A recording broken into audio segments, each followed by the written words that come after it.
Good morning everyone. Welcome back my YouTube channel. Today I am going to teach you Hindi chapter 5 class 10th. Chapter name उत्साह। आइए सबसे पहले हम देखते हैं उत्साह के लेखक कौन है। उत्साह पाठ के लेखक हैं सूर्यकांत त्रिपाठी निराला। सबसे पहले हम लेखक परिचय में जानेंगे कि सूर्यकांत त्रिपाठी का जन्म कब हुआ था, उन्होंने कौन कौन सी चीज़ों की रचनाएं की, ये सब बातें। कविवर सूर्यकांत त्रिपाठी निराला का जन्म 1899 ईस्वी में मेदिनीपुर जिले के महिपादल गांव में हुआ था। उनके पूर्वज उत्तर प्रदेश के अंतर्गत जो उन्नाव जिले में गढ़कोला गांव के मूल निवासी थे। निराला का मूल नाम था सूर्य कुमार। सूर्यकांत त्रिपाठी निराला का मूल नाम था सूर्य कुमार।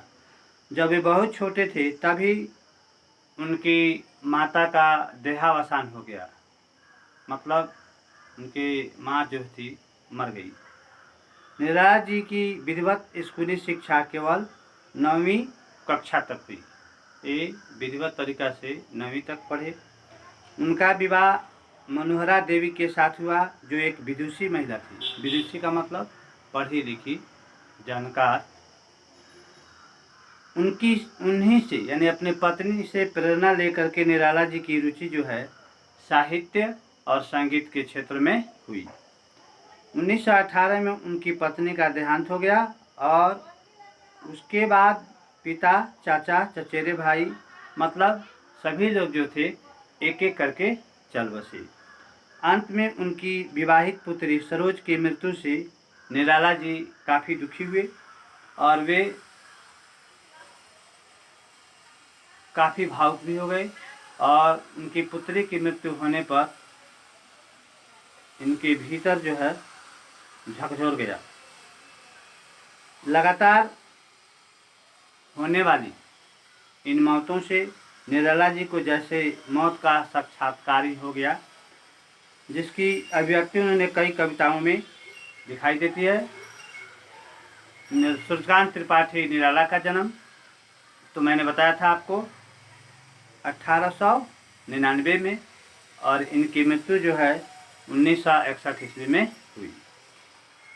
सबसे पहले निराला जी जो थे, सूर्यकांत त्रिपाठी निराला, ये छायावादी कवि थे और छायावादी के साथ साथ प्रगतिवादी भी कवि थे, क्योंकि उनकी कविता में शोषण का विरोध हुआ है और शोषकों के प्रति घृणा की अभिव्यक्ति हुई है। वे क्रांतिदर्शी कवि हैं और उन्हीं का लिखा हुआ है एक कविता बादल, ठीक है ना। बादल गरजो पाठ का नाम है उत्साह, जिसमें निराला जी इसको आहान गीत का नाम दिया है। यानी उत्साह कविता जो है एक आहान गीत है। वे क्रांतिकारदर्शी कवि हैं। इनकी रचना है वह तोड़ती पत्थर, जो प्रगतिवादी स्वर से अभिभूत है। उन्होंने भारतीय संस्कृति का चित्रण भी किया है। वे प्रकृति के बहुत ही प्रेमी थे। भारतीय कृषक जीवन से भी उनका लगाव है। भारतीय कृषक जीवन से सूर्यकांत त्रिपाठी निराला जी का काफ़ी लगाव है। निराला जी ने हिंदी से मुक्त छंद का परिवर्तन किया, ठीक है, और उन्होंने कुछ रचनाएं भी की है, जिनमें कृति है उनकी परिमल, गीतिका, अनामिका, तुलसीदास, कुकुरमुत्ता, अणिमा, नए पत्ते, बेला, अर्चना, आराधना, गोलकुंज। उसके बाद उपन्यास है जिसका नाम है अप्सरा, अलका, प्रभावती, निरुपमा, कुल्ली घाट, चोटी की पकड़। ये उनके उपन्यास के नाम है निराला जी के। अब हम देखेंगे कि इनकी कहानियों के क्या नाम हैं। इनकी कहानियां हैं सुकुल की बीवी लिल्ली। तो हिंदी की छायावादी कविता में निराला जी का महत्वपूर्ण योगदान है। वे प्रगतिवाद में भी सशक्त हस्ताक्षर हैं।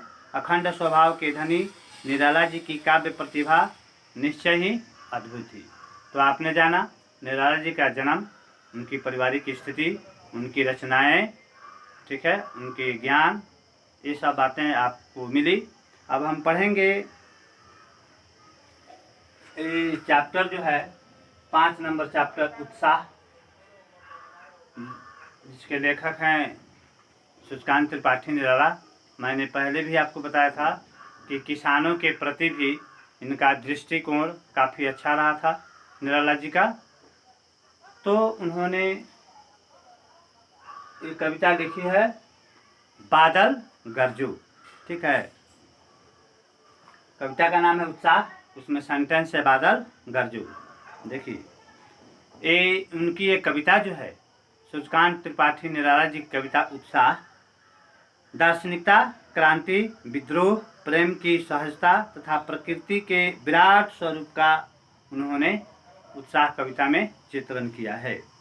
उत्साह जो है, उत्साह कविता बादल को संबोधित करते हुए यह एक आह्वान गीत है।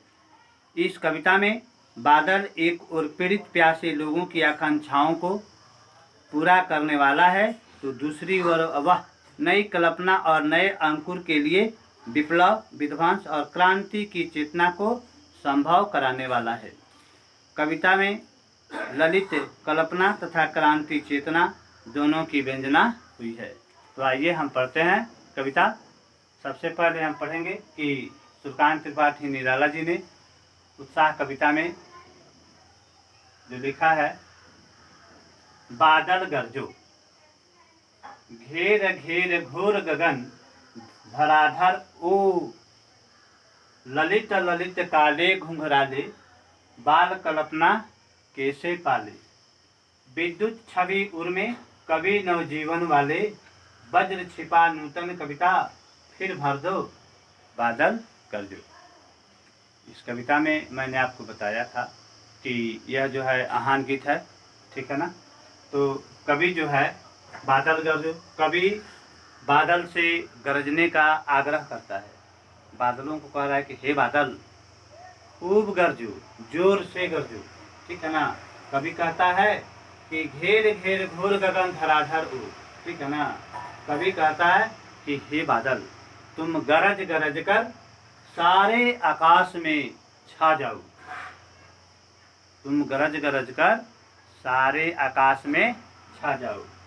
ललित ललित ललित काले घुंघराले, मैंने ललित का अर्थ होता है सुंदर, ठीक है ना। ललित ललित काले घुंघराले यानी काले काले सुंदर, काले काले घुंघराले केसों जैसे रूप वाले, बालकों के जैसे रूप वाले, हे बादल तुम गरजो। फिर क्या कहते हैं, बाल कल्पना कैसे पाले, मतलब कि बच्चे के जो बाल होते हैं काले काले घुंघराले, उसी पर इन्होंने तुलना करते हुए कहा है। यानी कभी बादल से गरजने का आग्रह करता है और कभी कहता है कि हे बादल तुम गरज गरज कर सारे आकाश में छा जाओ, तुम गरज गरज कर सारे आकाश में छा जाओ। ललित ललित काले घुंघराले बाल कल्पना कैसे पाले, यानी सुंदर काले घुंघराले केसों जैसे रूप वाले, बालकों के जैसे रूप वाले बादल तुम गरजो। यानी बादल का कंपेयर जो है कभी बच्चों के काले घुंघराले बालों से किया है। बादल तो ऐसे ही काले होते ही हैं, लेकिन कभी यहाँ पर बच्चों के घुंघराले बालों से बादलों की तुलना की है। विद्युत छवि उर्मे कवि निर्जीवन वाले, कहते हैं कि तुम एक कवि के हृदय में,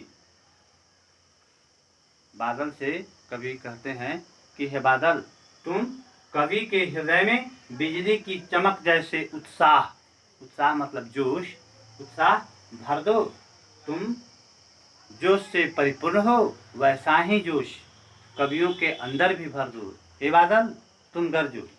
फिर कहते हैं वज्र छिपा नूतन कविता फिर भर दो बादल गरजो, यानी अपने ब्रज जैसी विनाशकारी शक्ति को छिपाए रखो और मेरे हृदय में एक नई कविता की रचना का जन्म दो।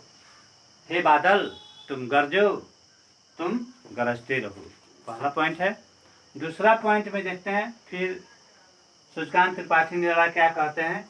विकल विकल उन्मत्थे मन, विकल विकल उन्मत्थे मन, विश्व के निराघ के सकल जन, आए अज्ञात दिशा से अनंत के घन, तप्त धरा जल से फिर शीतल कर दो, बादल कर दो।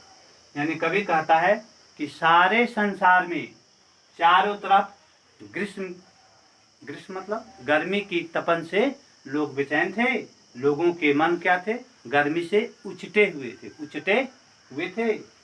विश्व के निराग के सकल जन, यानी संसार के सभी लोग जो थे वह गर्मी से उनका मन जो है उचटा हुआ था। हे बादल, आए अज्ञात दिशा से अनंत के घर, यानी तुम अज्ञात दिशा से आओ, वैसी दिशा जिसे हम लोग नहीं जानते हैं, तो अज्ञात दिशा। हे बादल, कवि कहता है कि हे बादल तुम अज्ञात दिशा से आओ और आकर के गर्मी से तपती धरती पर बरसकर अपने शीतल जल से शीतलता प्रदान करो।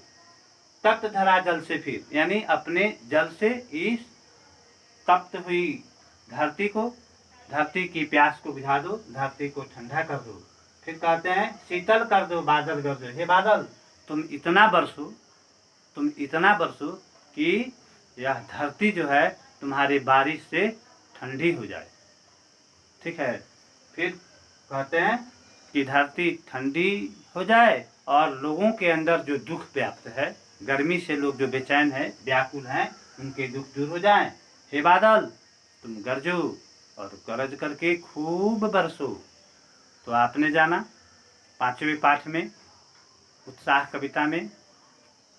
ठीक है।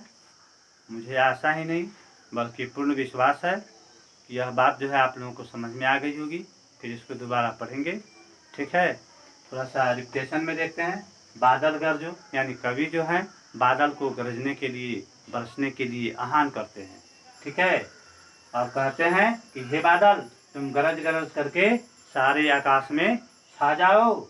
सुंदर काले घुंघराले केशों जैसे रूप वाले, बालकों के जैसे रूप वाले। हे बादल तुम गरजो। तुम एक कवि के समान हृदय में बिजली की चमक है।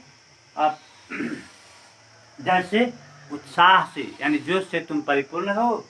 अपने ब्रज जैसे विनाशकारी शक्ति को छिपाए रखो और मेरे हृदय में एक नई कविता को जन्म दो। हे बादल तुम गरजते रहो। बात समझ में आ गई। ठीक है। फिर हम कल आपसे मिलेंगे। इसी का एक थोड़ा सा और पाठ है जो हम कल के क्लास में आपको बताएंगे। ठीक है। उसका नाम जो था, मैंने क्या बताया था, हाँ, उसका नाम है अट नहीं रही है। ये भी लिखे हैं, अट नहीं रही है आभा फागुन की, अट नहीं रही है। ये कल बताएंगे। तब तक के लिए धन्यवाद।